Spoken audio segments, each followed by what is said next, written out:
want to get into a little training today. We're going to probably start off going over a little communications, kind of where we're all at, how we learned, and then maybe things how we apply to our crew now and new guys and even dudes that have been on for a while. Kind of techniques you can get them engaged, how to get comfortable being on the radio. So out the gate, anybody want to open up with it? You want to talk about it maybe kind of coming out of the academy? Yeah.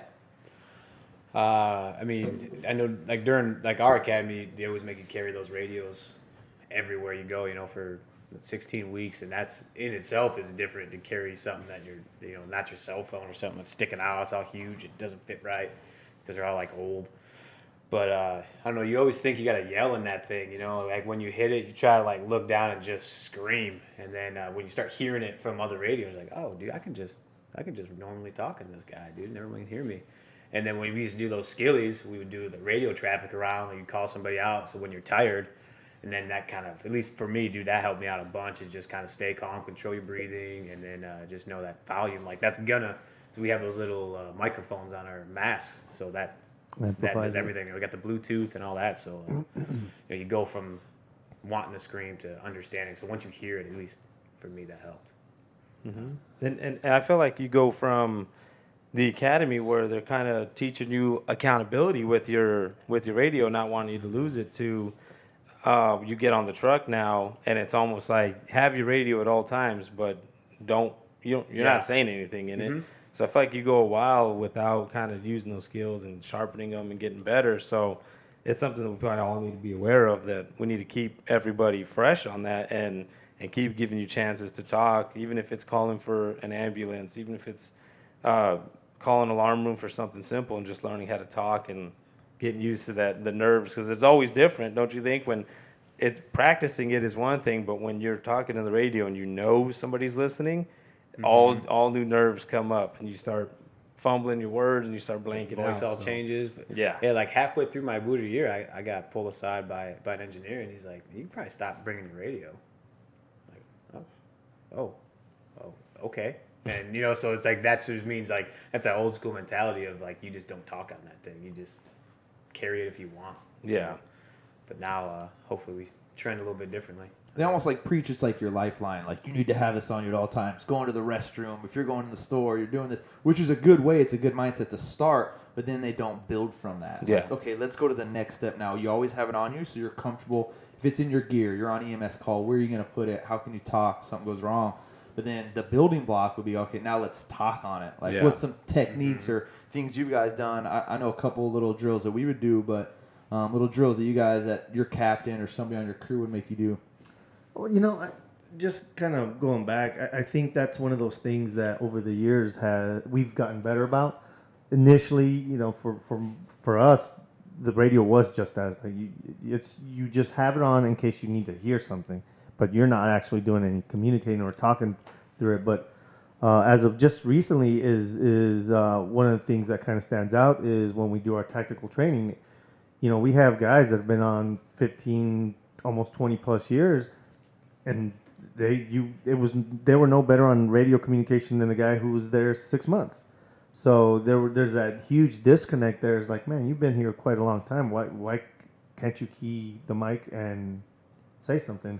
So I think that was over the last couple of years has been a huge eye opener that we've changed that. We're actually letting folks talk and trying to, hey man, like we were talking earlier, call me a rescue, get on there and communicate, so that way you can learn that order model, because I think when you're not used to it or not comfortable with it, and if you're in that stressful situation, the time to learn isn't right then and there. It's like it's a little late then. So I just trying to get folks used to doing it or using it beforehand is something I've been trying to do.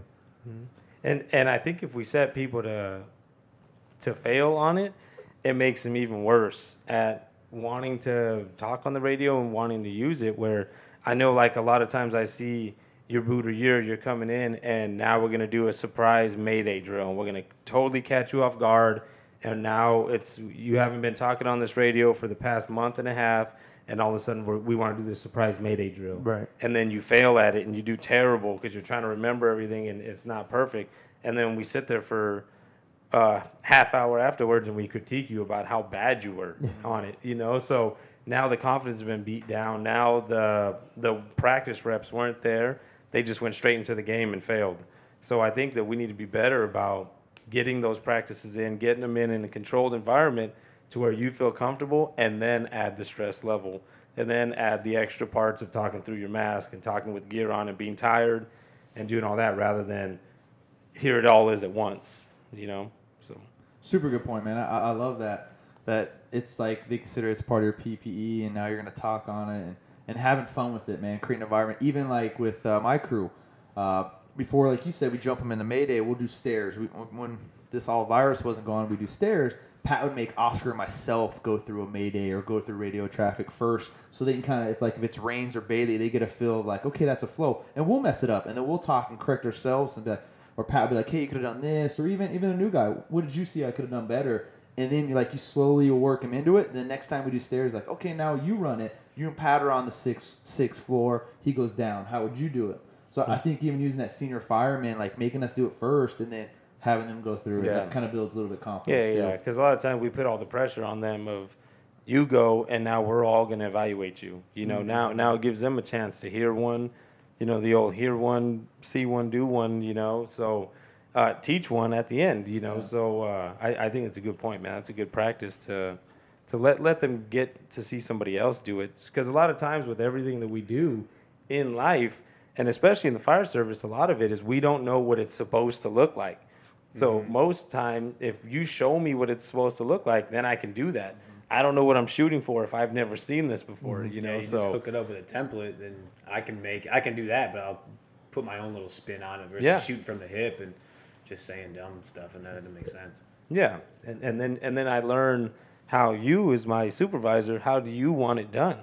What are you looking for me to say and do for you? What do you like? And then I can learn it that way, rather than I'm learning it the way that I was taught in the academy, and you're critiquing me, but that's all I know. That's the only practice I've gotten was this other person teaching me. So I think it's important. Well, and I think part of it is too, as you're, you know, especially coming in new, it seems like the spotlight is on this one person, and you know, you're kind of already on edge. You already don't want to mess things up, and then the spotlight gets put on you of, all right, go time, and you're like, what do I do? What do I do? So I think that's key is show them what, you almost tell them this is the expectation, kind of something like this, but don't do it my way. Do it your way. As long as these components are in there, this is what we want. And I think giving somebody that freedom to do it their way is also important, because I don't talk like you do, you. I mean, much more eloquent in my speech. You know what I'm saying? But You're elegant. Yeah, but you know, that's the thing is I can't expect you to sound like me or you call something, you know, this is a glass versus a cup versus my drink this. There's different words for a lot of things, but I think giving them that freedom to do it their way, as long as the components are all there. Yeah, I agree, man. I know you guys are really good with doing those triage drills and other things like that. Like, what's your guys' way of doing that? We kind of set it up so we first established like ownership. Like when he's talking into it, like he kind of takes ownership. Like now it's his radio, he's comfortable. And then when we get to a point, we're like, all right, you can see him kind of flowing good. Well, like, hey, let's set up a triage, because you usually send the senior guy out if it's possible. But sometimes the senior guy might be, if we go on a 962 and he might have something else going on, that new guy has to jump out and do a triage. So getting them comfortable, we'll talk through a couple. We'll do some like I have like a little PowerPoint. We'll go through like, hey, this is a good way how to say it, how to do it, and then we set up a drill outside. We'll do like, we'll call like a 962 involving 3 different vehicles, and then we'll set up, this vehicle has 2 patients, and we'll give like a little printout, maybe like AOC or like the basic triage stuff. Is it AOC? Do they have a distal pulse or respiration over 30? Like real basic stuff. Then he kind of come up plan. He'll go through each patient, and then he'll come back on the radio. So we'll have one radio inside, one radio outside, and then he'll go through the whole triage and then come back in and be like, how'd I do? Is there any better? And then we'll do another one. We'll do new patients out there to set it up a little more in depth, and then we'll build on that. But every time, it's kind of like we all close our eyes and see if he can paint the picture exactly what he needs and how he can be successful. And then we'll do it. Like, then I'll go next. You know, like you create some patients which you'd want to see, and then I'll go do it. And then I'll mess up stuff, and then I'll come back. Did I paint the picture? Could have done this. and we work through it. And then we even Captain Doyle will go out there, and then he's the captain. We'll act like Bailey. Now you're the captain. How would you want to hear it? So we all are in that hot seat, and we all get to experience it. And then on the radio, you know, sometimes you'll click it, you can hear him like you can't hear like what you're saying, like come again, or alarm, like hey, can you repeat that last whatever you call it, last Transmission. Transmission. I started glitching out there. Yeah. Last transgender. The last transsexual, please. Even though it came clear, we'll make him repeat it, you know, because sometimes that's alarm they just couldn't hear. We all could, but maybe alarm couldn't. So then repeating, he's like, oh, maybe they didn't hear me. So it also gives you a second to stop, slow down, say it again. So it's worked out really good for us. And we don't throw no monkey wrenches in, like, this is a patient where half their leg's missing, they're unconscious. Like, we don't get crazy. But what's the difference between immediate, a delayed, you know, a walking wounding? Like, just those basic things, man. It's like nowadays, like, I know you've seen it. We've had, you know, a bunch of 962s before all this corona, but it'll be like a 2-car accident. We get there, and there's 30 people out there. Like, we're in the middle of nowhere. Everyone's stopping. The family's there before we're there. So you go out there, there ends up being, you know, 2 people. We get a full triage report. Everyone's saying they don't want to be checked out, and then like 10 minutes later, we have 10 patients now. You know, it's like you can't practice for that, but that's the most frustrating thing, at least for me, is you try to get a good report for the incoming crews, for the captain, and then it's never right when there's, you know, so many bystanders. You just can't. There's no way to do it. Yeah, man. And I think the big thing that I learned when I was first talking on the radio was I felt like there was a language I needed to speak. And there was a vocabulary that you have to learn to be able to talk on the radio. And there's certain ways, and there's definitely an order model that we follow. But I think more than anything is just say what you have and just use words that you're comfortable using. If single family residence is a tongue tire for you, just say house. You know, if any of these other words, if you know, we throw in the little filler words that we hear all the time, like the be advised, the at this time, the from your vantage point, you know. So we use these words because we heard so many people use them, and then you realize that they're just fillers. It's nervous fillers. It's instead of them saying they're saying be advised. Yeah. You know, and one thing even one of our chiefs, Chief Wayne, mentioned was he said, that's what you're doing by using the radio. You're advising me. You don't have to tell me be advised. That's permanent. And you're doing it. You don't have to say at this time because I know you're doing it at this time. Like, so you don't have to tell me all those things. You know, and from your vantage point, just ask me what you want me to tell you. You know, so it's a lot of the filler words that we use, and we felt like we had to use this vocabulary, but it's really just tell people what you have, and it's more just get comfortable. And we've all done that where you push the button and you forgot what you wanted to say 100%. and you just blank out, or you leave them. We almost talk in a tone of everybody thinks you're still going to say more, right? Yeah, Have you had that where you're like, oh, we have this and we have this. And then in your head you go, and I'm done. And you just let go and everybody's going, Like, you know, you left everybody thinking you were going to say more. So it's just get used to getting the nerves out and talking, and use basic language that you're gonna use to talk like you know. Dude, that is hilarious. Like, if you just sit back and think about that, like, of course you don't go on the radio and say, hey, in 20 minutes there's gonna be a fire. Yeah, exactly. That's hilarious. Yeah. At this time we found the seed of the fire. Like, yeah, no shit, you're in the house. I hope you found it. Well, if you think about it, when you're on a phone conversation, hey, be advised at this time. I'm gonna go do this. Yeah. You don't say, hey, do we need anything from Fry's? At this time, I'm going to go to the store. Yeah. You know, I'm in Fry's right now, so at this time, I'm going to go over to the deli section. At this time, I'm in the frozen food section. Dude, I'm going to start running that, dude. But you know, one of the things that like, I know I remember is there's this progression that you have to come up, and this is what I remember you taught me, or you told me, is like, hey, man, like, you have to come up with your own definition, description, whatever slideshow you use to call something whatever it is. So, like, some people call us like a single family residence, and like, no, that's a house to me. I've called it a house my entire life. It's gonna be a house. So I don't try to get fancy because I will mess it up. It's like this is not, you know, that's a McDonald's building to me. That's what I'm gonna call it, McDonald's. So most people know these descriptions or these words, and they have a general idea of what that looks like. So I think that's key is is kind of developing your own wording or what you're going to use, and with time just kind of develop that. But that's important. And you guys know my style, man. I like to pick those top 5.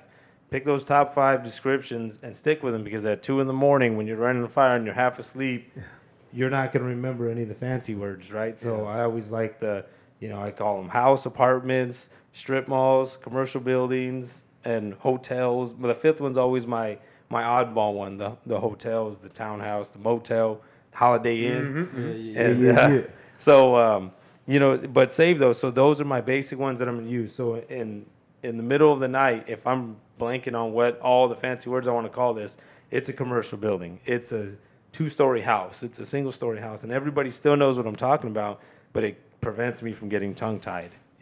So I feel like when we get fancy, or there's people who say that their system is, I just like doing it when I'm there. I just like kind of reacting to what I see.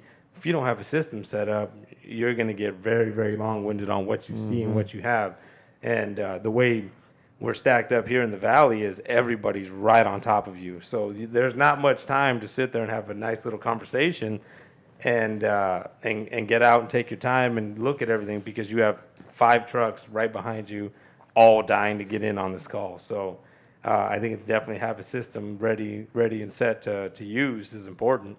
And then another thing I was just gonna say is having discipline to get off the radio as well. That's important, because we've been on. You've heard those fires, man, where somebody's on the radio just to be on, like, hey man, I actually have something I need to tell you, so please get off, so I can have just like 10, 15 seconds of airtime. So I think having the discipline to sweet to the point, get off. Let the next person that has something important to say that's going to be of value get on there. So.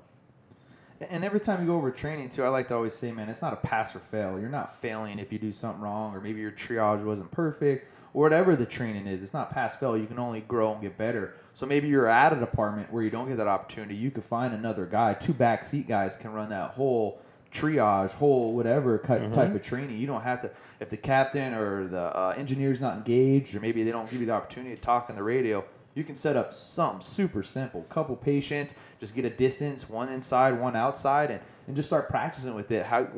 Maybe you don't know the proper terminology, but you can start YouTubing it and doing a bunch of stuff, and it just gets you better for down the road if you want to promote, or you get in a position where you're senior fireman that you're confident you can pass that on.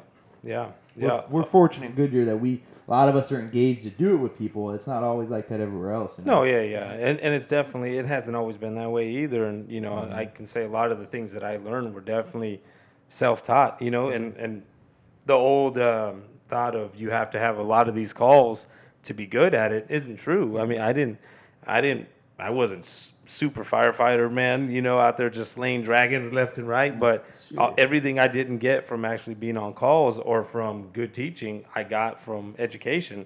I went out and learned. I went out and, started working at the academy, started picking brains, started asking this person from this department, that person, and just learning it and just educating myself to learn some of the stuff that I know now. I didn't have to wait till I learned it on a call. So why don't you hit us one time real quick with a little triage report? Oh, me? Yeah. I try to keep it simple, man. So my style. You better come correct on this. Yeah. At this time. Be advised. Be advised. We have. From my vantage point. I try to keep it really simple, man. If number of patients up front, I like. So if it's 5 patients up front, immediates, delayed, or kind of like walking, wounding, simple. And then if you need extrication or not, and then I like to complete it for the captain, say, hey, triage complete. So I would be like, triage command, we have a total of 5 patients, 3 immediates, 2 delayed, no extrication needed, and then triage complete. So I kind of set him up. You don't have to necessarily put in the triage complete, but his priorities, his tactical priorities he needs to get done, I kind of feed him because he already has somebody else coming right behind him, man. So super simple. Patient up front, I know 5, that triggers me. How many immediates, what delayed or not, and then if you need extrication, triage complete. So with you two as company officers and you fucking in the books banging for this next test and as a move up, what's something you don't want to hear, or what's something that just totally screws you up, or some form or whatever? What don't you want to hear on a triage report? I'd say just really, really long-winded ones. I like Zach's. It's to the point. So whenever we talk on the radio, I think communications, I would tell people should be in bullet points. We have a total of 5 patients, 3 immediate, 2 delayed, no extrication, triage complete. When we talk in paragraph form where we're just going and going and going, that's where it gets lengthy. And then, like he said, I know the next truck's coming down the street wanting to be assigned. Everybody's coming in, the ladder's coming in going, are we cutting or are we coming to help with the patient? So I think it's just real concise, to the point, but thorough before. So take the extra time to get the good triage and less time on the radio rather than vice versa, where we try to hurry up and we do a lengthy triage, and then later on we're changing the numbers and everybody's triage as we go because we didn't really get a thorough one. Well, that's key right there, man. Is get a thorough one, so we're one and done. Would be one, and then two is like he was saying, bullets. I don't need. Hey, you got 2 patients standing on this corner over here. The lady in the green shorts with the blue like, no, just tell me how many, what their condition is. Do we need extrication? And then we'll figure all that out later. Like, we'll get to the details. We'll get to that. I just need something so I know, do I need to balance this? Can we handle this? How many more, like, ambos do I need? All these things, because that's kind of what I'm thinking is like, all right, based on what you're telling me, now I know what my game plan is. Do I need to bump this? There's a lot that's kind of... When you say balance, what do you mean? So when I say balance is, so for every immediate patient, we have to have a minimum of a 4-person crew with 2 paramedics tending to them. So depending on what you're telling me, the condition of this patient determines if what we have on scene as far as crews right now or resources, we need to ramp up so we can get more folks to handle the number of patients we have. So that to me is the piece that I'm looking for is what do we have? What do I need to do to make this, better for everybody? So. Mm-hmm. So I think the overall thing, man, with radio communication is just develop a system, and we can definitely go into some simple systems that we've done and that have worked for us, and get a system, practice it, and be comfortable trying it. Ask. I mean, hopefully there's not too many people out there that if somebody says, can I do the radio, or can I call for an ambulance, or can I do this, that are going to get upset with you about it. Every department has them where there's going to be somebody, but just, for the most part in the fire service, like we kind of tailor to aggressive, people that want to do things, that want to learn, and it's flattering for everybody to be asked to teach them that. So practice it, get comfortable with it, and keep it short and concise, and be advised at these times from your vantage points It's a needed. good one. Yeah.